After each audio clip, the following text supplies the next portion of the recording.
The Noble Virtues of the Buddha in Ancient Society.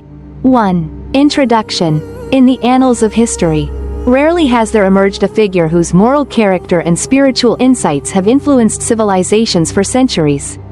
Siddhartha Gautama, known as the Buddha, lived in the 6th century BCE in the region of ancient India.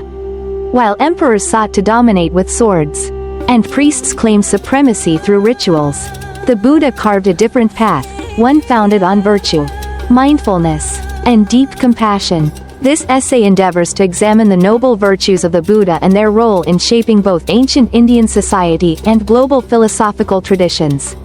By tracing the milestones of his life, from the luxury of princely comforts to the austerity of spiritual renunciation, and eventually, to his enlightenment and teachings, we aim to illuminate how the Buddha embodied qualities like compassion, karuna, wisdom, panya, loving-kindness, metta, equanimity, upekkha, and humility, in an age marked by rigid caste hierarchies, gender inequalities, and societal conflict. The Buddha's ethical vision transcended the limitations of his time. His universal approach toward human suffering and his call for inner transformation made him not only a spiritual reformer but a moral pioneer. Through this exploration, we gain a window into how one man's personal awakening sparked an enduring revolution in ethics, compassion, and wisdom. Blank. 2. Historical context of ancient Indian society. To understand the revolutionary nature of the Buddha's virtues, one must grasp the social, political, and religious context of ancient India during the 6th century BCE. This was a period characterized by complex social stratification, emerging urbanization, and evolving philosophical inquiries, the Vedic dominance and the Brahmanical order.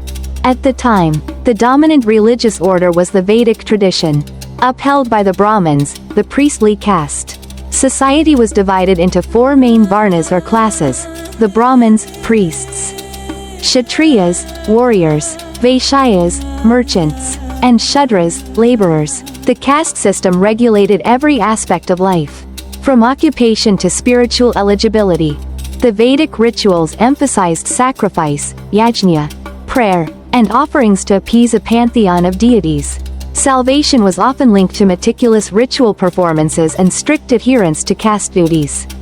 In this atmosphere, spiritual elitism and social exclusion prevailed. The rise of heterodox movements. Yet, there was unrest brewing beneath the surface. Many thinkers began questioning the relevance of ritualism and the oppression of the caste hierarchy. This gave rise to the Sramana movement, a wave of spiritual seekers who renounced worldly life to pursue truth through meditation, asceticism, and philosophical inquiry. It was in this transformative era that Siddhartha Gautama was born, and his teachings would directly challenge the dominance of the Vedic worldview. Urbanization and intellectual awakening. Ancient India was also witnessing the rise of cities and trade routes, especially in regions like the Ganges Valley. With cities came diversity, debate, and exposure to new ideas. The intellectual climate was ripe for teachings that transcended traditional orthodoxy and addressed the deeper existential concerns of suffering, death, and meaning. In this crucible of cultural tension and spiritual searching, the Buddha's virtues stood as a guiding light, offering not only a path to personal liberation but a framework for ethical living in society. Don't forget to subscribe to Ancient Stories, like this video, and share the channel with your friends to spread the magic of timeless tales. 3. Early life of the Buddha. Seeds of virtue. Siddhartha Gautama was born into the Shakya clan in the kingdom of Kapilavastu, near the present-day border of India and Nepal. His father, King Suddhodana, ensured that Siddhartha grew up in luxury, shielded from the harsh realities of the world. According to tradition, astrologers predicted that the young prince would either become a great monarch or a world-renouncing sage. Fearing the latter, the king immersed Siddhartha in sensual pleasures and royal distractions. However, even in his youth, Siddhartha displayed an extraordinary sense of empathy and contemplation. Despite being surrounded by opulence, he questioned the meaning of life and the inevitability of suffering. His moral sensitivity was evident when he refrained from hunting or indulging in unnecessary cruelty. These early behaviors foreshadowed the depth of virtue he would later embody as the Buddha. The famous story of the four sights, an old man, a sick man, a dead body, and a wandering ascetic, profoundly impacted Siddhartha. These encounters opened his eyes to the inescapable suffering of life and ignited his quest for a solution. Thus, even before renunciation, Siddhartha's heart was drawn toward compassion, wisdom, and the pursuit of truth. 4. The Great Renunciation, a symbol of detachment and courage. At the age of 29, Siddhartha made a momentous decision that would define the rest of his life. Leaving behind his wife, newborn son, and the privileges of royalty, he embarked on a journey of spiritual seeking. This act, known as the Great Renunciation, stands as a powerful testament to his detachment from worldly attachments and his courage to walk an unknown path. Unlike traditional ascetics who sought liberation through extreme self-mortification, Siddhartha sought balance. He studied under renowned spiritual teachers like Alara Kalama and Uddaka Ramapada but found their teachings insufficient for true liberation. He experimented with fasting and austerity to the brink of death, yet realized that such extremes only clouded the mind. His ability to reflect, adapt, and ultimately reject unwholesome practices illustrates the growth of wisdom. It was during this time that he conceived the middle way, a path avoiding both sensual indulgence and extreme asceticism. The renunciation wasn't merely a rejection of wealth but a conscious choice to pursue inner freedom and universal truth. 5. The Path to Enlightenment, the inner development of virtue. After 6 years of rigorous searching, Siddhartha sat beneath the Bodhi tree in Bodh Gaya, vowing not to rise until he attained enlightenment. Through deep meditation and insight, he confronted Mara, the embodiment of inner defilements and illusions. Temptations, doubts, and fears assailed him, but his mindfulness and virtue remained unshaken. This climactic struggle symbolizes the moral battlefield within every human being. The Buddha's triumph was not over an external enemy, but over ignorance, craving, and ego. His realization of the Four Noble Truths and the Eightfold Path marked the culmination of his moral and spiritual evolution. Enlightenment did not bestow supernatural powers or divine titles. It affirmed the transformative power of ethical living, disciplined mind, and profound compassion. The Buddha's first words after awakening reflected not triumph, but deep peace and a desire to help others end their suffering. 6. Compassion and loving kindness, metta, in the Buddha's life. Compassion was not an abstract ideal for the Buddha, it was the heartbeat of his life and teachings. From the moment of his enlightenment, he chose to share the Dhamma out of compassion for all beings. Despite initial hesitation, he recognized that some individuals, even if few, would benefit from his teachings. The Buddha taught metta, loving kindness, as a foundational virtue.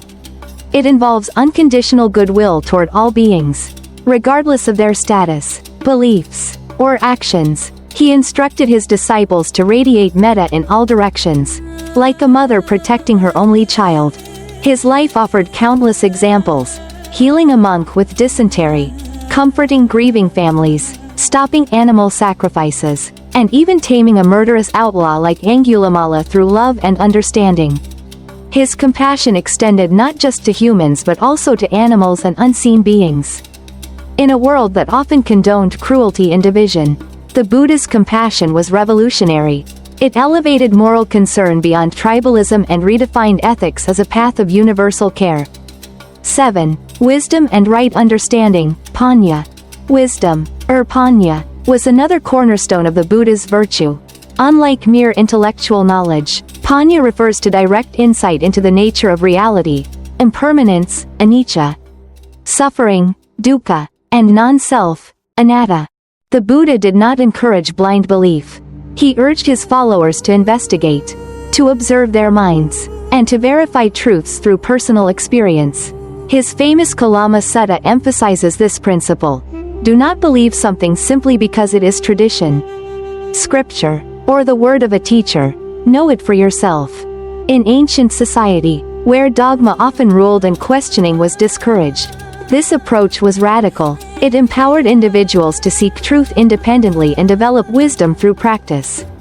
Through wisdom, the Buddha taught discernment, right action, and clarity. It enabled compassion to be effective, and morality to be guided not by rules alone but by understanding and insight. 8. Humility and renunciation of ego. Despite being revered as a teacher and sage, the Buddha never claimed divine status. He referred to himself as Tathagata, thus Gone One, a being who had realized truth, not a god or prophet demanding worship. His humility was evident in his speech, his interactions, and his manner of teaching.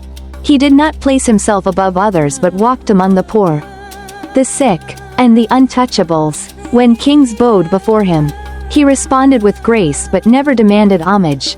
He often reminded his disciples that even his teachings were like a raft, meant to cross the river of suffering, not to be clung to. In a time where spiritual leaders often sought power or veneration, the Buddha's renunciation of ego and title was deeply ethical. His humility made him approachable and trustworthy, allowing his message to be accessible to all. 9. Tolerance, patience, and equanimity. The Buddha's demeanor reflected profound patience and tolerance, especially in the face of criticism or hostility. He never retaliated with anger. When insulted or physically threatened, he responded with calm and reason. Equanimity, upekkha, was his constant companion. Whether facing praise or blame, success or failure, he remained centered and composed. He taught that true peace comes not from external conditions but from inner stability. This virtue was particularly important in a society prone to conflict, caste violence, and dogmatic divisions. His patience enabled dialogue between opposing schools of thought and healed divisions within communities. Equanimity allowed the Buddha to treat kings and beggars with the same kindness, listen to dissenters with openness, and endure hardships with grace. It is a virtue that reflects the highest mastery of the self. 10. Ahimsa, non-violence, moral strength in non-harm. Ahimsa, or non-violence, was one of the most powerful virtues upheld by the Buddha. In an era where animal sacrifices and violent punishments were common, his stand for non-harm set him apart. The Buddha taught that violence, whether physical, verbal, or mental, breeds more suffering. His advice to monks and lay followers was to cultivate harmlessness not just in action but in thought and intention. His doctrine of compassion extended even to insects and microscopic life, stressing that all beings value life and fear harm. By rejecting war, cruelty, and even harsh speech, the Buddha laid the groundwork for a more peaceful and just society. 11. The Buddha's attitude toward women, outcasts, and the poor. The Buddha was far ahead of his time in his treatment of marginalized groups. He admitted women into the Sangha, monastic community, at a time when their spiritual potential was denied. He preached to and accepted outcasts, untouchables, and the poor as equal in capacity for enlightenment. His interaction with Sapaka, a destitute orphan, or his ordination of former courtesans and criminals, showed his belief in universal dignity and spiritual equality.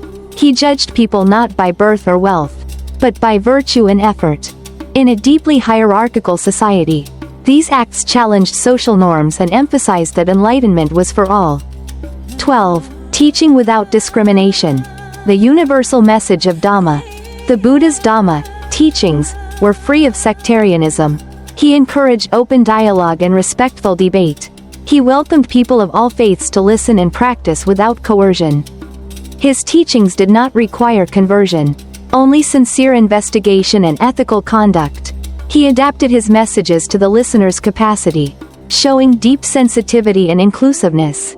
This universalism helped the Dhamma transcend boundaries and take root across cultures and epochs.